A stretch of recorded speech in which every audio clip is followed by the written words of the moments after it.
आज मैं आपके साथ आटा जैगरी केक की रेसिपी शेयर करने जा रही हूँ, जिसमें मैंने ना चीनी यूज़ किया है, ना मैदा, ना सूजी। इसे प्योर गेहूं के आटे से बना के तैयार किया है। और मैं बहुत सारे टिप्स एंड ट्रिक्स बताऊंगी, जिससे आपका केक 100% राइस करेगा, 100% फ्लफी बनेगा। नो फेल रेसिपी आज मैं आपके साथ शेयर करने जा रही हूँ। और ये जो केक की रेसिपी मैं बता रही हूँ, ये 500 to 600 ग्राम बन के तैयार होगा। आप देख सकते हो कितना अच्छे से राइज हुआ है, इतना फ्लफी है। और ये लोगों का मिथ होता है, एक दिमाग में रहता है कि मैदे का केक टेस्टी होता है, गेहूं के आटे का नहीं होता है। बट अगर आप ये वाला केक बनाओगे तो आप कहोगे सिर्फ गेहूं के आटे का ही केक खाना चाहिए, इतना टेस्टी। और वो भी जैगरी वाला केक तो मस्त लग रहा था खाने में। तो आप इसे मिस मत कीजिएगा, ज़रूर से ट्राई कीजिएगा। तो इसमें जो भी मेजरमेंट होगा मैं आपको डिस्क्रिप्शन में ऐड कर दूंगी। आप जाके डिस्क्रिप्शन में ज़रूर से चेक कीजिएगा मेजरमेंट। अगर मेजरमेंट करेक्ट नहीं होगा तो केक बिल्कुल भी सही नहीं बनेगा। तो इसके लिए मैंने 180 ml मिल्क लिया है। मिल्क बाद में एक्स्ट्रा यूज़ होगा, लेकिन मेजरमेंट के हिसाब से इतना ही लेना है आपको। बाद में ज़रूरत पड़ेगी तो हम फिर मिल्क ऐड करेंगे। मैंने इसमें 130 ग्राम जैगरी का इस्तेमाल किया है। आप चाहे तो जैगरी पाउडर भी यूज़ कर सकते हो, तो जल्दी मेल्ट हो जाएगा।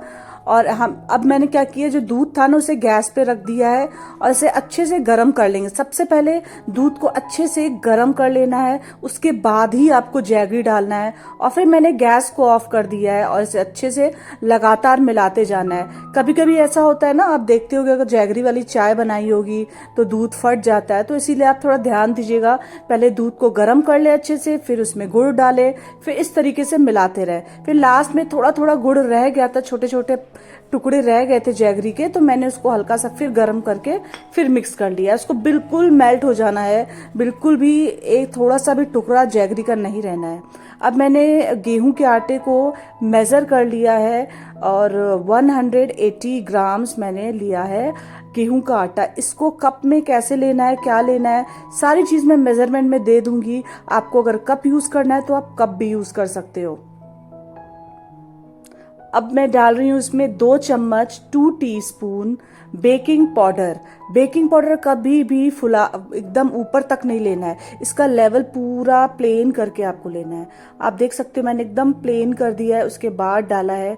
ज़्यादा बेकिंग पाउडर नहीं डालिएगा, भर भर के प्लेन करके डालिएगा। वैसे ही मैंने ½ टीस्पून बेकिंग सोडा डाला है, वो भी हमें भर के नहीं डालना है, प्लेन करके डालना है। चुटकी भर नमक डालना है, बहुत इंपॉर्टेंट है ये, इसे मिस मत कीजिएगा। और इसे इस तरीके से छान लेंगे। हर केक बनाने का सबसे इम्पॉर्टेंट स्टेप यही होता है कि जो भी आपका ड्राई इंग्रेडिएंट्स है उसे छान लेना है, उसे छाने बिना बिल्कुल नहीं बनाना है। अब इसके बाद हमारा काम है टिन को अच्छे से ग्रीस कर लेना है। आप चाहे तो इसे बटर पेपर भी नीचे लगा सकते हैं, लेकिन मैं शुरू से बटर पेपर नहीं यूज़ करती हूँ, मैं नीचे मैदा लगाती हूँ। मैदे से क्या होता है, अच्छे से एक कोटिंग आ जाती है इसके ऊपर। आप चाहे तो बटर पेपर भी लगा सकते हो, कोई प्रॉब्लम नहीं है। कई लोगों के घर में ना नहीं भी होता है बटर पेपर, तो आप मेरा मेथड यूज़ कर लीजिएगा। फिर इसे अच्छे से चारों तरफ से इसको इस तरीके से मैदे को कोट कर लेंगे। और फिर इसके जो भी एक्स्ट्रा मैदा इसमें होगा उसको आप झाड़ लीजिएगा, मतलब इसको टैप करके उल्टा करके जो भी एक्स्ट्रा मैदा है उसको निकाल लीजिएगा, उसमें रहने मत दीजिएगा। अब मैं क्या की थी, जो जैगरी और मिल्क का जो मैंने घोल बनाया था उसको मैं छान लूँगी। छानना ज़रूरी है, बिल्कुल इसमें लम्स फ्री होना चाहिए, कुछ भी जैगरी का पार्ट नहीं उसके अंदर होना चाहिए। फिर क्या करेंगे, उसके बाद हम मेज़र करके डालेंगे ऑयल। जो भी रेगुलर घर में कुकिंग ऑयल है उसी का इस्तेमाल कीजिएगा आप। तो मैंने कुकिंग ऑयल 80 ml यूज़ किया है। फिर हमें 1 टीस्पून वेनिला एसेंस लेना है और इसे थोड़ा सा मिला लेना है इस तरीके से।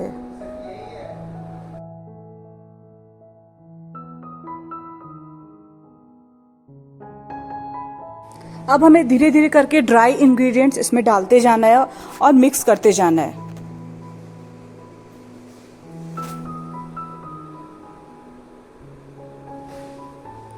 अब मैं स्पैचुला नहीं यूज़ करूँगी, विस्कर से विस्क करूँगी, क्योंकि इसके अंदर लम्प्स नहीं होना चाहिए। तो आपको विस्कर से ही विस्क करते जाना है, मतलब मिक्स करते जाना है। इससे क्या होगा कि हमारा जो बैटर बनेगा वो लम्प्स फ्री बनेगा। तो मैंने सारा इसमें जो भी इंग्रेडिएंट था मैंने सब डाल दिया है और इसे मिला लेंगे।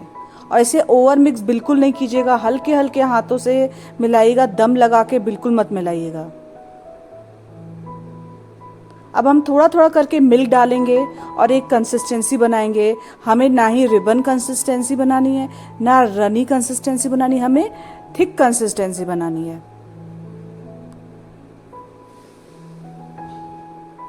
अब मैं इलायची पाउडर डाल रही हूँ, आधा चम्मच, हमें हाफ टी स्पून और 1/4 टीस्पून, जैसा आपको घर में लोगों को पसंद हो फ्लेवर इलायची का, उस हिसाब से आप डाल दीजिएगा। बहुत ही अच्छा फ्लेवर आएगा केक के अंदर। तो इलायची पाउडर हमें डालना है। उसके बाद हमें हल्का हल्का दूध डाल के हल्के हाथ से इसे मिक्स करना है। आपको पता चल जाएगा। लगभग मैंने उसके बाद आधा कप दूध और यूज़ कर लिया है, क्योंकि ये गेहूं का आटा है ना, गेहूं का आटा दूध ज़्यादा एब्जॉर्व करता है मैदे के कंपेयर में।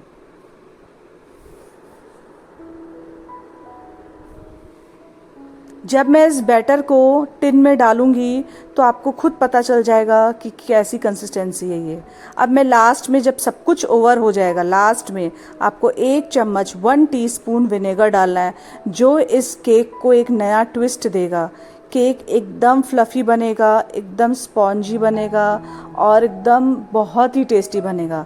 तो ये जो विनेगर है, ये जो हम घर में यूज़ करते हैं हर चीज़ के लिए, वही है।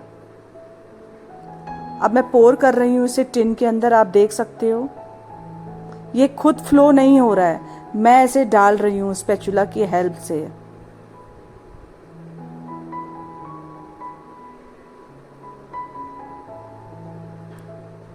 अब इसे प्लेन कर लेंगे, उसके बाद थोड़ा सा इसे टैप कर लेंगे इस तरीके से, ताकि ये इवनली बेक हो सके। लास्ट में मैं इसमें सिर्फ और सिर्फ बादाम, पिस्ता और काजू का इस्तेमाल की हूँ। आप इसमें चॉप करके छोटे छोटे टुकड़ों में डेट्स डाल सकते हो। उसके अलावा आप शीट्स डाल सकते हो, जैसे कि खरबूजे तरबूजे के शीट्स होते हैं, वो डाल सकते हो आप इसके ऊपर। तिल होता है ना, वो भी आप इसको थोड़ा सा डेकोरेट करने के लिए डाल सकते हो, बट मेरे घर में वो कोई नहीं यूज़ करता है तो मैं स्किप कर रही हूँ। तो मैंने काजू, बादाम और पिस्ते का यूज़ किया है। और मैं कढ़ाई में बना रही हूँ। मैंने कढ़ाई को 15 मिनट के लिए लो फ्लेम पे प्रीहीट करने के लिए रख दिया था। उसके बाद मैं अपना केक का प्रोसेस स्टार्ट की थी। 15 मिनट मुझे केक को मिक्स करने में लगा, बनाने में लगा, सारा प्रोसेस करने में लगा। तब तक मैं इसे ऑलरेडी रख चुकी थी। मैं उसके बाद अपना काम स्टार्ट की। तो उसके बाद मैंने जब इसे डाला इसके अंदर, तो 2 से 3 मिनट के लिए मैंने फ्लेम को मीडियम कर दिया था। 3 मिनट के लिए मैंने मीडियम फ्लेम करा था। फिर इसके अंदर जो होल होता है ना, उसको भी मैंने बंद कर दिया है और उसके बाद लो फ्लेम कर दिया था। लो फ्लेम पे मैंने 50 मिनट बेक किया है। एक और आपको मैं चीज़ बताऊंगी, 30 मिनट से 35 मिनट तक आपको छूना नहीं है, बार बार देखना नहीं है। अगर ढक्कन ना गलती से भी 20-25 मिनट के बाद आप खोल देते हो तो आपका केक फूलने के बाद सिंक हो जाएगा। ये बहुत इंपॉर्टेंट पॉइंट है, मैं आपसे शेयर कर रही हूँ। तो मैं अब 35 मिनट्स के बाद इसे खोल के चेक करूँगी। आप देख सकते हो कितने अच्छे से ये राइज हो गया है। हर तरीके से ये परफेक्ट बन गया है, लेकिन अगर जैसे ही मैंने इसे डाला तो ये कच्चा था। बीच से, हमेशा केक बीच से ही कच्चा रहता है, साइड से तो अच्छे से पक जाता है और बीच से कच्चा रह जाता है। तो मैंने क्या किया, इसे 35 मिनट्स के बाद फिर 10, 12, 15 मिनट के लिए और रख दिया था मैंने। तो 15 मिनट के बाद फिर मैं खोल के आपको दिखाऊंगी। इसे मैंने थोड़ा सा घुमा लिया था केक को। कभी कभी ऐसा होता है ना, एक जगह ही हीट आती है प्रॉपरली, बाकी जगह पे हीट प्रॉपर नहीं पहुंचती है। तो मैं क्या कर रही थी, कढ़ाई को हर 15 मिनट पे थोड़ी थोड़ी घुमा दे रही थी, ताकि हीट चारों तरफ इवनली आए। अब मैं इसे डाल के चेक कर रही हूँ। अब आप देख सकते हो पूरे 50 मिनट्स के बाद ये एकदम प्रॉपर बन के तैयार हो गया है। सबसे पहले हमें क्या करना है, इसे ढक के रख देना है। अगर आपके पास कोई कपड़ा हो, कपड़े से भी आप ढक सकते हो, बट ये काफ़ी राइज हो गया तो मैं कपड़ा डाल नहीं सकती थी। तो एक बर्तन के अंदर मैंने इसे डाल दिया था और ढक्कन लगा दिया था और इसे कम से कम 1 घंटे के लिए ऐसे ही छोड़ दिया था। जब मैंने छू के देखा मेरा केक ठंडा हो गया है, तब मैं इसे डीमोल्ड की हूँ।